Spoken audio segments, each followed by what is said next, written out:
আসসালামু আলাইকুম রহমতুল্লাহি ওয়া বারাকাতুহু। আলহামদুলিল্লাহ আলহামদুলিল্লাহি ওয়া কাফা ওয়া সালামুন আলা ইবাদিহিল্লাযীনা ইসতাফা আম্মা বাদ। ফাআউযু বিল্লাহি মিনাশ শাইতানির রাজীম। বিসমিল্লাহির রহমানির রহিম।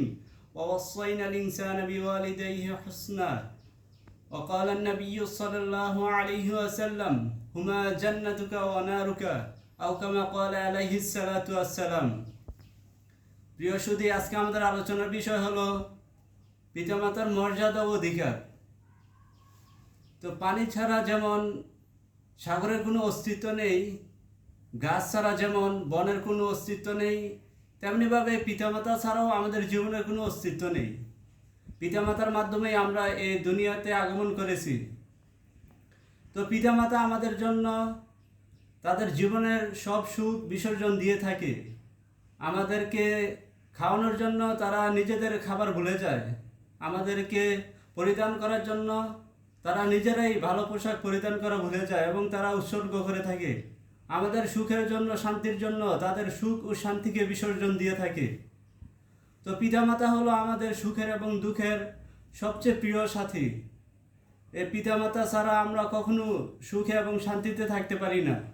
প্রিয় সুধী, তো এই পিতামাতার এত গুরুত্ব রয়েছে, যে পিতামাতার এত সম্মান, এত মর্যাদা, যে আল্লাহ তাআলা তার ইবাদতের পরেই পিতামাতার অধিকার আদায় করার জন্য বলেছেন। আল্লাহ তাআলা সূরাতুল বানী ইসরাঈলের 23-24 নম্বর আয়াতে বলেন, আল্লাহ তাআলা বলেন যে ওয়াকাদা রাব্বুকা আল্লা তা'বুদু ইল্লা ইয়্যাহু ওয়া বিল ওয়ালিদাইনি ইহসানা, যে তোমাদের রবের পক্ষ থেকে ঘোষণা হলো যে তোমরা তার ইবাদত করবে এবং পিতামাতার সাথে সদাচরণ করবে, উত্তম আচরণ করবে। তারপর তিনি বলেন যে ইম্মা ইয়াবলুগান্না ইনদাকাল কিবরা আহাদুহুমা আও কিলাহুমা ওয়ালা তাকুল লাহুমা উফফিন ওয়ালা তানহারহুমা ওয়া কুল লাহুমা কাওলান কারীমা, যে তারা যদি দুজন অথবা কেউ একজন বৃদ্ধাবস্থায় উপনীত হয়, তোমাদের কাছে পৌঁছে, তখন তাদের সাথে উফ শব্দ ব্যবহার করবে না, তাদেরকে ধমক দিবে না, তাদের সাথে সদাচার করবে এবং তাদের সাথে সুন্দর সুন্দর কথা বলবে, তাদের সাথে উত্তম আচরণ করবে। তারপরে তিনি বলেন যে ওয়াখফিজ লাহুমা জানাহা যুল্লি মির রাহমা ওয়া কুর রাব্বিরহামহুমা কামা রাব্বায়ানি সগীরা, যে তিনি আমাদেরকে পিতামাতার জন্য দোয়া করা শিক্ষা দিয়েছেন। সুবহানাল্লাহ। এবং আল্লাহ তাআলা বলেন যে তোমার রহমতের হাত পিতামাতার জন্য প্রসারিত করে দাও, তোমার পিতামাতার জন্য তোমার রহমতের হাত কি প্রশস্ত করে দাও, বাড়িয়ে দাও। সুবহানাল্লাহ। তারপর তিনি বলছেন যে পিতামাতার জন্য বেশি বেশি দোয়া করো, যে হে আল্লাহ, পিতামাতা ছোটবেলা আমাদেরকে যেভাবে লালন পালন করেছে, আপনিও আমার পিতামাতার কি করুন, সেভাবে লালন পালন করুন, আপনিও তাদের উপর রহমত করুন। সুবহানাল্লাহ। আল্লাহ তাআলা স্বয়ং আমাদেরকে এই শিক্ষা দিয়েছেন। তো পিতামাতা সম্পর্কে আল্লাহ তাআলা সূরা আনকাবুতের 8 নম্বর আয়াতে বলেন যে ওয়াসাইনাল ইনসানা বিওয়ালিদাইহি হুসনা, যে আমি মানুষকে আদেশ করছি তারা যেন তাদের পিতামাতার সাথে উত্তম আচরণ করে। সুবহানাল্লাহ। তো আমাদের উচিত হলো পিতামাতার সাথে উত্তম আচরণ করা, তাদের সেবা যত্ন করা। আল্লাহ তাআলা সূরা লোকমানের 14 নম্বর আয়াতে বলেন যে ওয়াসাইনাল ইনসানা বিওয়ালিদাইহি হামালাতুহু উম্মুহু কুরহাউ, যে আল্লাহ তাআলা এই আয়াতে বলেন যে আমি তাদেরকে আদেশ করেছি যেন তাদের পিতামাতার সাথে উত্তম আচরণ করে।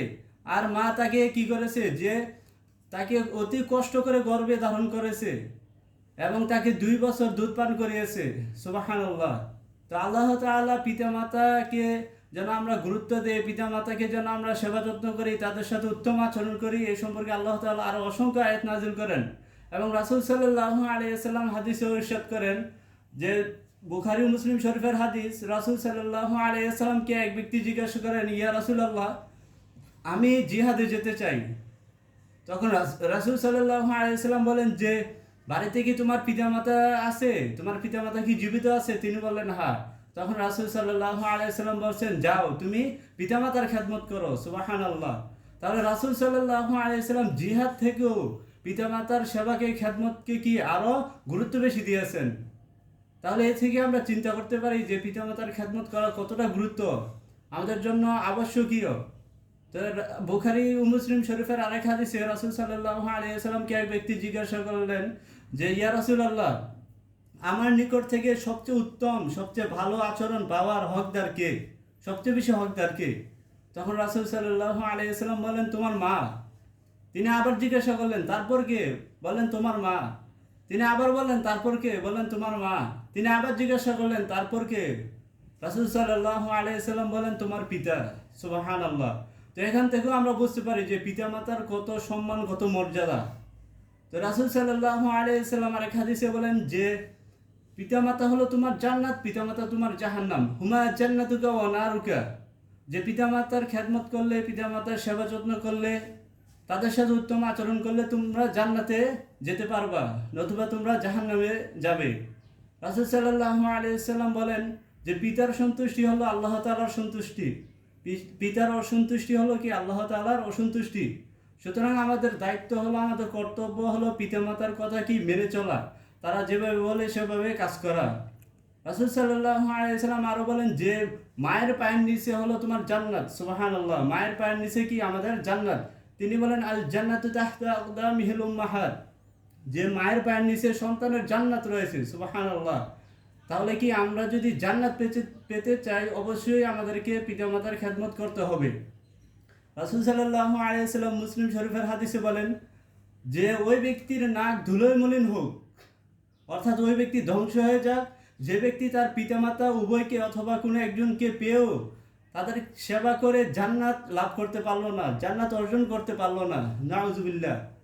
তো রাসূল সাল্লাল্লাহু আলাইহি ওয়াসাল্লাম বদদোয়া করেছেন যে পিতামাতাকে যদি আমরা জীবিত অবস্থায় পাই, যে কোনো একজন অথবা উভয়কে, তাদেরকে খেদমত করে, তাদের সেবা করে, তাদের সাথে উত্তম আচরণ করে কি আমরা জান্নাত লাভ করতে হবে, নতুবা আমরা ধ্বংস, আমাদের দুনিয়ার জীবনও ধ্বংস হবে, আমাদের আখিরাতের জীবনও কি ধ্বংস হয়ে যাবে।